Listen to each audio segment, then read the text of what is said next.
I created an imaginary fiancé because my parents mocked me, then shocked everyone when he landed his helicopter at my cousin's engagement party.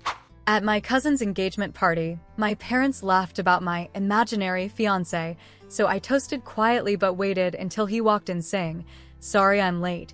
Had to park the helicopter." Unaware we just landed from Dubai. I am 34, female, and from a traditional Indian American family based in Northern California. My upbringing was deeply rooted in expectations: go to college, preferably Stanford or Berkeley, become a doctor, lawyer, or engineer, marry young, have 2 kids, and live within a 30-mile radius of your parents so they can babysit on weekends and inspect your spice rack. I derailed that script around age 21 when I chose to pursue design instead of medicine. That was strike 1. Strike 2 was when I dropped out of grad school after landing a job with a global marketing firm in Berlin. My parents, Richard and Sarah, didn't take that well. Freelancing, to them translated to unemployed, and remote consulting sounded like sitting on your laptop all day wasting time. Every time we spoke, I felt like I had to justify my life choices. But the biggest strike? Telling them I was engaged and that they couldn't meet him just yet.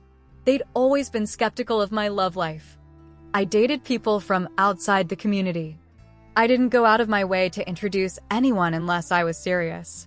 And when I met Marcus, then a pilot and aeronautics consultant based between Sweden and Qatar, I waited almost a year before even telling my family. When I finally did, my mother's first response was, "Why haven't we met him? Are you sure he's real?" It would have been funny if she hadn't actually believed I was lying. Fast forward to December of last year. My cousin Emma, 29, female, was getting engaged. Her fiancé Andrew was an Ivy League educated cardiac surgeon who checked all the perfect Indian son-in-law boxes. The engagement party was set at a massive banquet hall in San Jose with no expense spared. A 3-day affair with catered buffets, choreographed dances, henna stations, even a sitar performance at brunch. I wasn't surprised when I got the invite, just surprised when it included a snarky postscript from my mother. "Hope your fiancé can make it this time." Smiley face. Yeah, Marcus and I had already planned to be in the US for a few weeks during the holidays. He had business meetings in Palo Alto, and we were visiting some of my friends down in LA. We landed at SFO from Dubai 2 days before the event. He had to attend a last-minute meeting the afternoon of the engagement, but promised he'd meet me there by dinner. The catch? We were flying around via helicopter since he was borrowing a friend's aircraft for travel, something that sounds over the top, but was legitimately easier than dealing with Bay Area traffic and back-to-back events. I got to the venue alone. From the moment I walked in, it started. The whispers, the forced smiles, the questions I've come to expect from extended family. "Where's your fiancé?" "Still in, what is it, Doha? Have you thought about freezing your eggs?" "We just worry, Olivia. You're such a free spirit." I bit my tongue, smiled, took selfies with Emma, tried to focus on her, on being a supportive cousin. But then I heard my mother standing at a cocktail table near the bar, laughing with her sister, Emma's mom, and a few aunties. "I've stopped asking," she said. "She says he's in aviation." I said, "What does that even mean? Is he a flight attendant?" "She never shows photos." I told Richard, "Maybe he's imaginary." They all laughed, not subtle chuckles, big open-mouthed, "Can you believe this girl?" laughs. I was holding a glass of sparkling water, trying not to let my hand shake. I should have walked away. Instead, I stood there, letting it wash over me. There was nothing left to say to them. But I knew what was coming when the toast started after dinner. I was asked to say a few words. I think the planner just assumed everyone else had Emma's friends, Andrew's cousins, even Jason, my younger brother who I hadn't spoken to in months, said a few words about finding the one. Everyone looked toward me as I took the mic. I was wearing a wine-colored silk sari, hair up, gold jewelry, minimal but elegant. I stood there and looked out at a sea of faces that had never believed in me. I didn't rehearse. "I'll keep it short," I said. I just want to say it's beautiful watching two people who are supported, celebrated, and believed in. Not everyone gets that. So, if you do, hold on to it. There was a polite smattering of claps, and then it happened. A loud mechanical thrum, at first faint, then unmistakable. It was the sound of helicopter rotors. People started murmuring. Emma looked out the window, confused. The planner rushed to the door. And then Marcus walked in.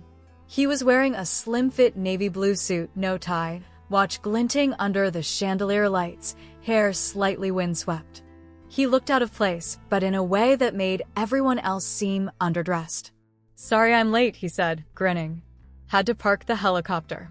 Someone actually gasped. And then he walked straight over to me and kissed my forehead.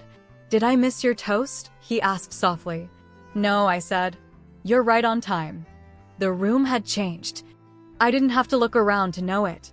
The temperature of the attention shifted, no longer tinged with skepticism, judgment, or that particular brand of fake politeness I'd gotten used to at these events. People were curious now, alert. Their eyes followed Marcus as he politely introduced himself to the people closest to where we stood, including my aunt, Emma's mom, who suddenly looked like she wasn't sure how to rearrange her facial expression fast enough, and my mother. Her hands were fidgeting with the edge of her dupatta, her mouth parted just slightly, as if she couldn't decide whether to smile or remain in that half-smirk of disbelief she wore earlier. Marcus greeted her without hesitation. "Sarah, Auntie, it's very nice to finally meet you," he said warmly, extending a hand. She took a beat longer than she needed to before accepting the handshake. "Oh," she said. "Yes, of course. Hello." I'd heard her use that exact tone on neighbors she didn't really like, but needed to stay civil with, the ones with barking dogs or too many lawn ornaments. Marcus turned to my father, who stood a few feet behind her, more composed, but equally caught off guard. "Richard, uncle," he nodded. "I've heard so much about you." My dad gave him a firm handshake, masking the discomfort better than my mom, but I saw it, just a flicker in his eyes, a tightening around the jaw. He was sizing Marcus up the way he did with prospective business partners or unfamiliar real estate developers. "I understand you work in aviation," he asked. Marcus nodded. "Yes, mostly consulting now. Projects across Europe, the Gulf, and Asia. But I still fly occasionally. It keeps me grounded, ironically." A few people nearby laughed, not because it was especially funny, but because they were recalibrating. Suddenly, I wasn't the delusional daughter who made up an international fiancé to save face at family events. I was the mysterious cousin who walked in alone and whose partner descended from the sky like a plot twist. Still, it wasn't about the helicopter. Okay, maybe it was a little bit about the helicopter. But mostly, it was about presence, about showing up. And Marcus had done that in a way no one in that room could ignore. As he got pulled into introductions by some of my second cousins and curious uncles who suddenly found his work fascinating, I took a moment to observe the scene. It was surreal. I'd spent years walking into rooms like these, quietly bracing myself for judgment, and now I was the storm. My cousin Jason, still smug from his speech earlier, made his way toward me during dessert. "So," he said, "that's your guy." I looked at him, a little tired but unwilling to let the moment slip by. "Yes," I said, "that's Marcus." He gave a short laugh. I didn't think he was real, to be honest. "Yeah," I said. "A lot of people didn't." He paused, maybe to apologize, maybe to pivot, but I didn't give him the chance. I walked away to check on Emma instead. To her credit, she didn't seem remotely bothered by the attention Marcus's entrance had attracted. She'd always been good that way, graceful, grounded, with just enough rebellion in her to support me quietly while never saying much to her mom. She squeezed my hand as I approached. "Best moment of the night," she whispered. "I wasn't trying to upstage you," I said honestly. "You didn't," she replied. "You just reclaimed your place. And it was about damn time." Later in the evening, my mom pulled me aside near the staircase that led down to the valet area. She looked unsettled, but also curious. "Why didn't you tell us he was coming?" she asked. I shrugged. Would it have changed anything? She hesitated. I didn't realize. What didn't you realize?" I asked, arms crossed. She looked down at her hands, then back at me. I didn't realize he was this serious. And there it was, the weight of every conversation we'd never had, every moment where I tried to explain my life and was met with concern, doubt, dismissal. The way they'd made me feel like I was performing adulthood incorrectly because I didn't follow the script. But she was trying now, clumsily, slowly, but trying. "I'm glad you came," she added after a beat. "Me too," I said. And I meant it, not for them, for me. Marcus found me a little while later on the rooftop garden attached to the venue. It was quieter up there, away from the lights and cameras and endless buffet lines. He wrapped his arms around me from behind and rested his chin on my shoulder. "How'd it go?" he asked. I smiled, watching the skyline glitter in the distance. "Better than I expected," I said. "Worse than it should have had to be." He didn't say anything for a moment. "Then they'll catch up." "I'm not waiting," I said. "I know," he replied, pulling me closer. We stood there a while longer. The music below us had shifted to something slower, softer. Conversations carried into the night like wind. I didn't know what would happen next with my family, whether they'd try harder, whether this night would really change anything. But I knew this. For once, they saw me. And more importantly, I saw myself. Marcus and I stayed up on that rooftop until almost everyone had gone. The stars were dim above the Bay Area haze, but the air had cleared below us. The party dwindled into that awkward stretch of time when aunties start packing Tupperware and uncles linger with whiskey tumblers, not ready to leave, but not adding anything to the conversation either. We watched it all from above, like spectators of a play we no longer needed to act in. Eventually, we came down to say goodbye to Emma and Andrew. They were on the dance floor again, slightly tipsy and glowing with the ease of people who didn't have to fight for approval. I hugged Emma tightly. "You did great," I told her. "So did you," she replied. "You have no idea how satisfying that was for me." We both laughed. Andrew offered Marcus a fist bump, and Marcus responded with that calm, collected confidence he always carried. As we headed to the valet line, I could feel my parents' eyes on us from across the room. They didn't say much during our exit. My dad gave a polite nod. My mom gave Marcus a thin-lipped smile that almost passed for warmth. It was fine. I wasn't expecting transformation, but I also knew something had shifted, maybe not dramatically, not overnight, but tectonically. When we got back to the hotel, I peeled off my sari, wiped the kohl from my eyes, and collapsed on the bed with a dramatic groan. "That bad?" Marcus asked, already half out of his suit, tie tossed onto the couch. "Not bad," I said, staring at the ceiling. "Just heavy.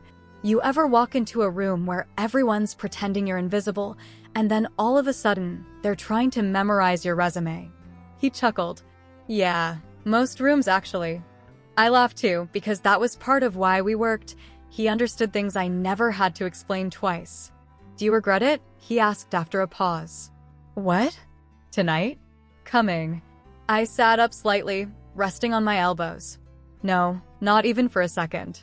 Because the truth is, even with all the tension, the passive-aggressive commentary, the long years of being sidelined and misunderstood, this moment, this shift, was something I'd needed, not to validate my life or my relationship, but to confront what had been hanging over me for years.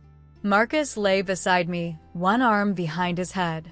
"You didn't need me to prove anything," he said quietly. "You already did." Maybe, but still, it helped. The next few days were strange. There was no explosive fallout, no big confrontation, no sudden invitations for dinner or emotional apologies. But things started happening, small things. My father sent me a link to a property article from Forbes saying, "Reminds me of one of the projects you mentioned." Interesting read. My mother sent a message in the family group chat with a photo of the engagement party, one where Marcus and I were standing near the stage, smiling. Caption: "Look who finally made it into the family album." It was the first time she'd ever acknowledged him publicly.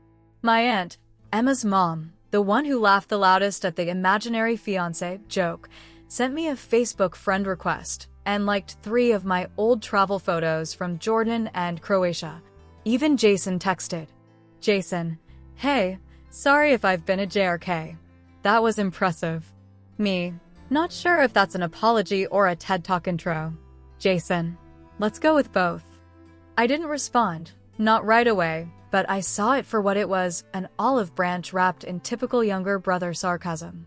One afternoon back in San Mateo, I visited my childhood home for a quick drop-off. My mom had left a few items she wanted me to pick up, some jewelry from an old box, a shawl that had belonged to my grandmother, a pressure cooker she insisted was too premium to ship overseas. Marcus stayed in the car, scrolling on his phone while I went in. Inside, the house looked the same, still smelled of incense and coriander. The framed family portraits in the hallway had been updated, newer ones included Emma and Andrew. And one, a recent addition, showed me and Marcus at the engagement, side by side, smiling. I stopped. Did you print this? I asked when my mom came into the hallway. She looked at the photo, then at me. Emma emailed it, she said. I liked it. It's a nice picture. It is. There was a long silence.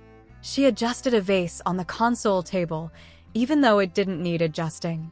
I may have misjudged, she said finally. He seems thoughtful. I wasn't sure how to respond. It wasn't an apology, but it was the closest we'd ever gotten. I never needed you to be impressed, I said. I just needed you to stop assuming I was lying. She didn't argue, for once. You've always done things differently, she said. That's hard for us to understand. But maybe different doesn't mean wrong.